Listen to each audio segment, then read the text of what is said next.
Hello दोस्तों, नमस्कार। स्वागत है आपके अपने YouTube channel soft study Akash Kumar में। आज हम सब यहाँ इकोनॉमिक्स यानी अर्थशास्त्र पढ़ेंगे। पार्ट 2 बुक समष्टि अर्थशास्त्र के सेकंड चैप्टर राष्ट्रीय आय का लेखांकन। राष्ट्रीय आय का लेखांकन इसके पार्ट 1 को हम लोग पढ़ेंगे, क्योंकि काफ़ी बड़ा चैप्टर था, इसीलिए इसको दो भाग में हमने बांट दिया है, पार्ट 1 और पार्ट 2 में। तो आज हम लोग पार्ट 1 पढ़ेंगे और जल्द ही इसका पार्ट 2 वीडियो भी हम लोग पढ़ेंगे। तो आते हैं सबसे पहले प्रश्न में। पहला प्रश्न है बच्चों, वस्तुएं किसे कहते हैं? पूछा जा सकता है आपके 2 नंबर्स में, ऑब्जेक्टिव में भी पूछा जा सकता है, सब्जेक्टिव में पूछा जा सकता है। वस्तुएं किसे कहा जाता है या वस्तुएं क्या होती है, वस्तुएं से क्या अभिप्राय है, ये सभी का आंसर एक ही होगा। तो क्या हो जाएगा यहाँ पे? तो बताया गया है कि अर्थशास्त्र में वस्तुएं वे सभी भौतिक पदार्थ तथा सेवाएं होती है जिसका कोई बाजार में मूल्य होता है। मूल्य का मतलब जिसकी कोई कीमत होती है, उसी को हम लोग वस्तुएं कहते हैं। वस्तुएं 2 प्रकार की होती है, एक उपभोग वस्तुएं, दूसरा उत्पादक वस्तुएं। और बारी बारी से हम लोग पढ़ेंगे उपभोग वस्तुएं क्या होती है, उत्पादक वस्तुएं क्या होती है। तो वीडियो को पूरा देखिएगा, वीडियो को लाइक कीजिएगा, और जो बच्चे अभी तक चैनल को सब्सक्राइब नहीं किए हैं, चैनल को सब्सक्राइब कर लेंगे।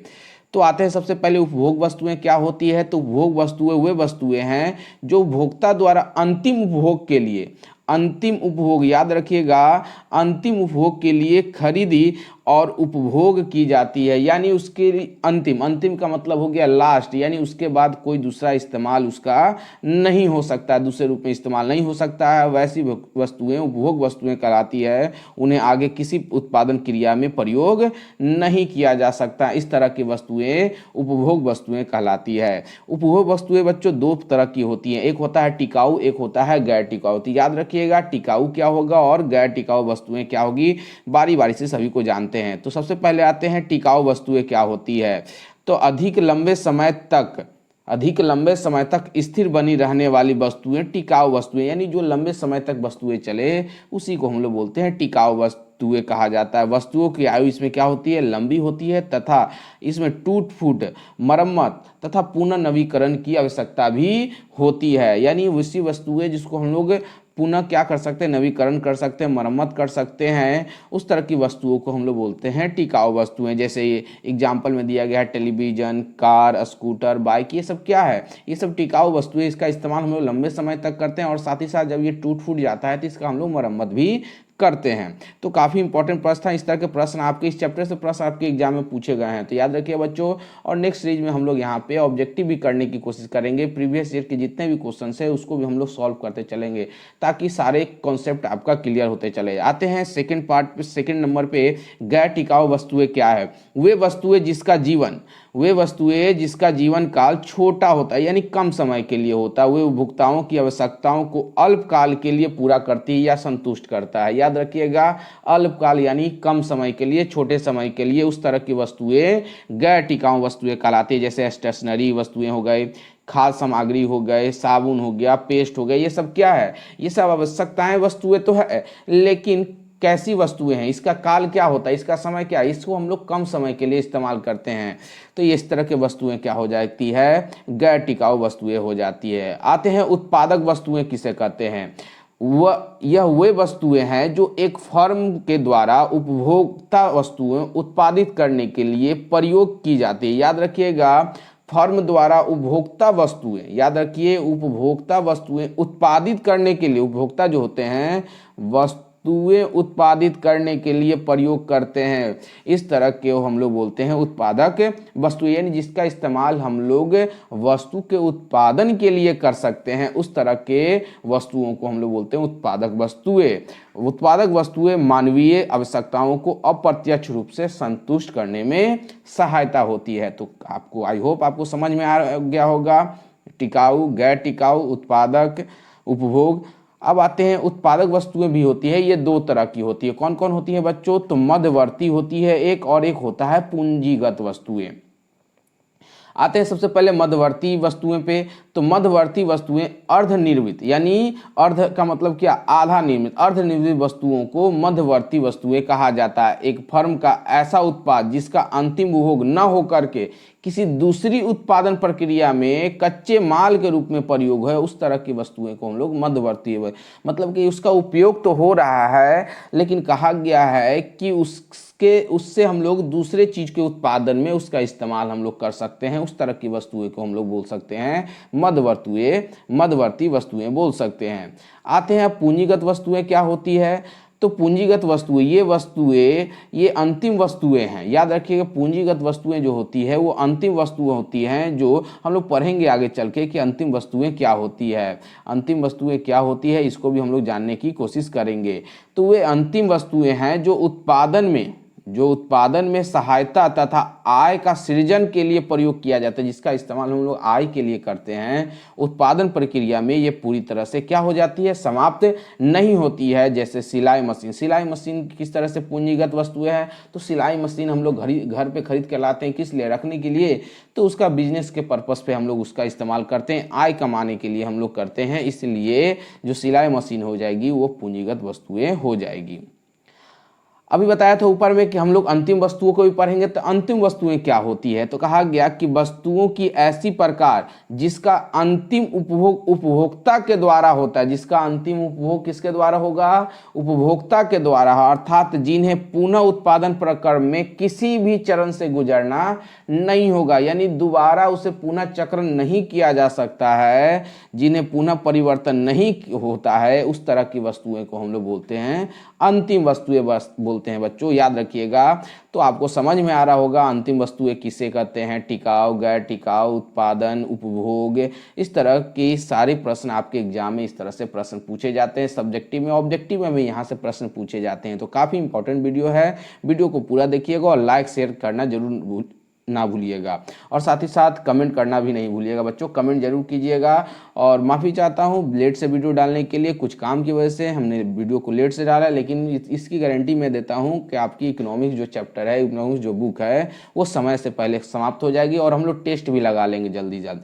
आते हैं अब निवेश पे। निवेश को हम लोग दो रूप में और जानते हैं, विनियोग और इंग्लिश में इसे कहते हैं हम लोग इन्वेस्टमेंट। बहुत सारे बच्चों को इन्वेस्टमेंट से अच्छा से समझ में आ गया होगा, है ना। निवेश भी हम लोग जान लेते हैं। निवेश यानी इन्वेस्टमेंट क्या, किसी चीज़ पे हम लोग खर्च करते हैं। तो एक निश्चित समय में वस्तुओं के स्टॉक में वृद्धि, स्टॉक में क्या होती है, वृद्धि होती है, उसी को हम लोग कहते हैं निवेश कहलाता है। वही क्या कहलाता है, हमारा निवेश कहलाता है। इसे पूंजी निर्माण भी कहते हैं। हम लोग क्या निवेश करते हैं, पूंजी के लिए ही ना निवेश करते हैं। हम लोग किसी चीज में इन्वेस्टमेंट करते हैं, किस लिए, पूंजी के लिए, पैसे कमाने के लिए, इसीलिए इसे हम लोग पूंजी निर्माण भी कहा जाता है। निवेश के प्रकार होते हैं कौन कौन से, बारी बारी से हम लोग पढ़ेंगे निवेश के कौन कौन से प्रकार होते हैं। तो पहला पढ़ेंगे स्थिर निवेश, स्थिर यानी फिक्स्ड, और निवेश का मतलब हो गया इन्वेस्टमेंट। एक लेखा वर्ष की अवधि में या लेखा साल के अवधि में उत्पादकों की स्थिर संपत्तियों के स्टॉक में, यानी जो स्थिर परिसंपत्ति है उसके स्टॉक में जो वृद्धि होगी उसी को कहा जाता है स्थिर निवेश। आई होप आपको समझ में आ रहा होगा। इसके अलावा इसके बाद हम लोग पढ़ते हैं माल सूची निवेश। माल सूची यानी इन्वेंट्री इन्वेस्टमेंट। एक वर्ष के दौरान, याद रखिएगा बच्चों, एक वर्ष के दौरान माल सूची स्टॉक में होने वाले परिवर्तन को, ऊपर में हमने पढ़ा था स्टॉक में होने वाली वृद्धि को, यहाँ पे बताया जा रहा है स्टॉक में होने वाली परिवर्तन यानी कम भी हो सकता है, ज़्यादा भी हो सकता है, परिवर्तन के उत्पादन को हम लोग माल सूची निवेश कहते हैं। तो याद रखिएगा माल सूची निवेश आपसे एग्जाम में पूछा जा सकता है। आते हैं सकल निवेश। सकल यानी सकल का मतलब होता है ग्रॉस, इंग्लिश में इसे ग्रॉस कहते हैं। ग्रॉस का एक और मीनिंग होता है जिसको हम लोग कुल भी बोल सकते हैं। क्या बोल सकते हैं हम लोग, कुल, टोटल बोल सकते हैं। तो एक निश्चित समय में देखते हैं, और ये प्रश्न पूछे गए हैं आपके, सकल निवेश किसे कहा जाता है। तो एक निश्चित समय में पूंजीगत वस्तुओं के स्टॉक में कुल वृद्धि सकल निवेश कहलाती है। यानी स्टॉक में टोटल जो वृद्धि होगी उसी को हम लोग बोलेंगे सकल निवेश कहते हैं। इसमें मूल्यह्रास शामिल होता है, याद रखिएगा मूल्यह्रास भी शामिल होगा। सकल निवेश जो होता है कभी भी ऋणात्मक नहीं होता। तो ये याद रखना होगा कि सकल निवेश ऋणात्मक होता है, ऋणात्मक नहीं होता है, धनात्मक होता है, धनात्मक नहीं होता। इस तरह के प्रश्न आपसे एग्जाम में पूछे जाते हैं। तो आपको याद रखना होगा सकल निवेश जो होती है वो कभी भी ऋणात्मक नहीं होता है। नेक्स्ट आते हैं निवल। निवल का हिंदी होता है, निवल का मतलब होता है शुद्ध। निवल का मतलब क्या बोल सकते हैं हम लोग, शुद्ध। निवेश हम लोग पढ़ लिए इन्वेस्टमेंट, इसको इंग्लिश में बोलते हैं नेट इन्वेस्टमेंट।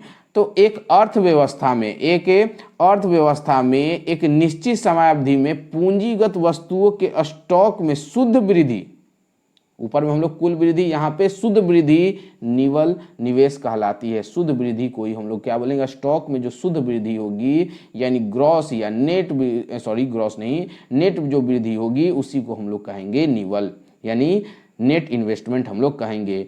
इसका फॉर्मूला भी एग्जाम में आपसे पूछा जा सकता है या आपको निकालने के लिए भी कि निवल निवेश कैसे निकलेगा। तो सकल निवेश में से मूल्य हार्स का मतलब कमी को घटा देंगे, तब हम लोग इससे हम लोग क्या निकाल सकते हैं, निवल निवेश निकाल सकते हैं, नेट इन्वेस्टमेंट हम लोग निकाल सकते हैं। आते हैं मूल्य हार्स क्या होता है, तो सामान्य टूट फूट, अब देखिए यहाँ पे सामान्य टूट फूट या अप्रचलन के कारण उत्पादन प्रक्रिया के दौरान परिसंपत्तियों के मूल्य में होने वाली घिसावट या कमी को हम लोग बोलते हैं मूल्यह्रास कहते हैं। इसका प्रतिशत स्थिर परिसंपत्तियों के आधार पर निकाला जाता है। इसका हम लोग प्रतिशत भी निकाल सकते हैं आसानी से। जब स्थिर परिसंपत्ति के मूल्य को उसके आयु वर्षों से भाग दे दिया जाता है, यानी परिसंपत्ति जो स्थिर पहले से संपत्ति है उसमें हम लोग आयु वर्षों से भाग लगा दिया जाएगा, तब उससे हम लोग मूल्यह्रास की वार्षिक राशि प्राप्त करते हैं। तो आपको याद हो गया होगा मूल्यह्रास किसे कहा जाता है और कैसे हम लोग वार्षिक राशि प्राप्त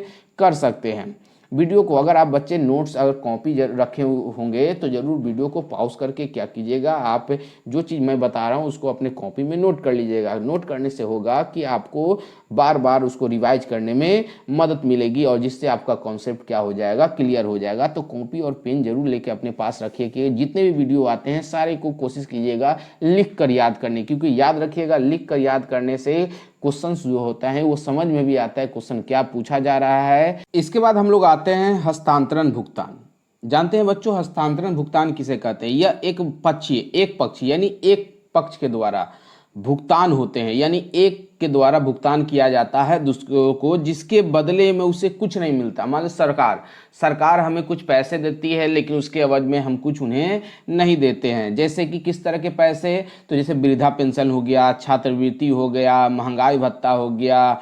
तो ये सब जो पैसे जब सरकार हमारे अकाउंट में देती है तो क्या हम उन्हें कुछ देते हैं? नहीं देते हैं। तो इस तरह के भुगतान को हम लोग बोलते हैं हस्तांतरण भुगतान। तो वही लिखा गया है, एक पक्षीय भुगतान होते हैं जिसके बदले में कुछ नहीं मिलता, बिना किसी उत्पादन सेवा से प्राप्त आय, यानी हम कोई काम भी नहीं किए और हमें क्या होगा, आय प्राप्त हो। उस तरह के आय को हम लोग बोलते हैं हस्तांतरण भुगतान कहते हैं। आई होप आपको समझ में आ रहा होगा। नेक्स्ट आते हैं कर्मचारियों का पारिश्रमिक किसे कहा जाता है? तो कहा गया कि श्रम यानी मेहनत, श्रम साधन द्वारा उत्पादन प्रक्रिया में प्रदान की गई साधन सेवाओं के लिए किया गया भुगतान। यानी कहने का मतलब हो गया कि श्रम साधन द्वारा उत्पादन प्रक्रिया में जो प्रदान की गई साधन है सेवाओं के लिए जो भुगतान होता है, कर्मचारियों को जो दिया जाता है उनके काम के बदले में, उसी को हम लोग बोलते हैं कर्मचारियों का पारिश्रमिक कहा जाता है। यानी उनके काम के बदले जो हमें उन्हें देते हैं। तो जो मालिक होते हैं, मान लो कोई फैक्ट्री है, कोई कंपनियां है, तो जो मजदूर वहाँ पे या जो लोग वहाँ पे काम कर रहे हैं तो उसके जो मालिक है उन्हें काम के बदले में क्या देते हैं? वेतन देते हैं, मजदूरी देते हैं, बोनस देते हैं, नियोजक को, ये सब सारे सुविधा जब उसे प्रदान करते हैं, इसी को कहा जाता है कर्मचारियों का पारिश्रमिक कहा जाता है। नेक्स्ट आते हैं उत्पाद विधि क्या है? तो उत्पाद विधि को लिखा गया, उत्पाद विधि को औद्योगिक उद्गम भी कहा जाता है, मूल्य विधि भी कहा जाता है। याद रखेगा, मूल्य विधि भी कहा जाता है। यह विधि है जो एक लेखा वर्ष के दौरान एक अर्थव्यवस्था में प्रत्येक उत्पादन उद्यम द्वारा दी गई मूल्य वृद्धि की योग के रूप में, यानी उत्पाद विधि में होता क्या है यहाँ पे और अच्छी समझते हैं। तो लिखा गया कि एक वर्ष के अंदर में जो अर्थव्यवस्था में उत्पादन उद्यम द्वारा जो वृद्धि की गई है, वही वृद्धि के योग को हम लोग क्या कह देते हैं? उत्पाद विधि कहते हैं। नेक्स्ट आते हैं आय विधि किसे कहा जाता है? तो आय विधि के अंतर्गत राष्ट्रीय आय का मापन उत्पादनों के साधन जैसे भूमि, श्रम, पूंजी, उद्यम को लगान, मजदूरी, ब्याज, लाभ के रूप में किए गए भुगतान को, यानी लगान के रूप में जो भुगतान किया जाता है, मजदूरी के रूप में जो भुगतान किया जाता है, ब्याज और लाभ के रूप में जो भुगतान किया जाता है, उसी को हम लोग आय विधि कहते हैं। नेक्स्ट है व्यय विधि किसे कहा जाता है? तो व्यय विधि राष्ट्रीय आय की गणना की, राष्ट्रीय आय की गणना की तीसरी विधि है। याद रखिएगा, आपसे एग्जाम में पूछ सकता है कि राष्ट्रीय आय की तीसरी विधि कौन सी है, तो वह है व्यय विधि। इस विधि को उपभोग निवेश शेष भी कहा जाता है। ये भी पूछ सकता है कि उपभोग निवेश शेष किसे कहते हैं, तो ये कहा जाता है, व्यय विधि को कहा जाता है। याद रखिएगा, इसके अंतर्गत होता क्या है, तो एक लेखा साल या एक लेखा वर्ष में अर्थव्यवस्था में समस्त अंतिम व्यय, यानी समस्त अंतिम यानी टोटल अंतिम जो खर्च होता है, उसके जोड़ को हम लोग बोलते हैं राष्ट्रीय आय की गणना की जाती है, उसी को हम लोग बोलते हैं व्यय। व्यय का मतलब ही होता है खर्च। व्यय का मतलब क्या होता है? खर्च करना ही होता है। याद रखिएगा, इसी को कहा जाता है व्यय विधि। तो ये हमारे सभी इंपॉर्टेंट प्रश्न थे। आई होप आपको अच्छा लगा होगा। तो चैनल को सब्सक्राइब कीजिए, वीडियो को ज़्यादा से ज़्यादा दोस्तों में शेयर कीजिएगा, और लेट से वीडियो के लिए आने के लिए मैं आपसे माफ़ी मांगता हूँ। धन्यवाद।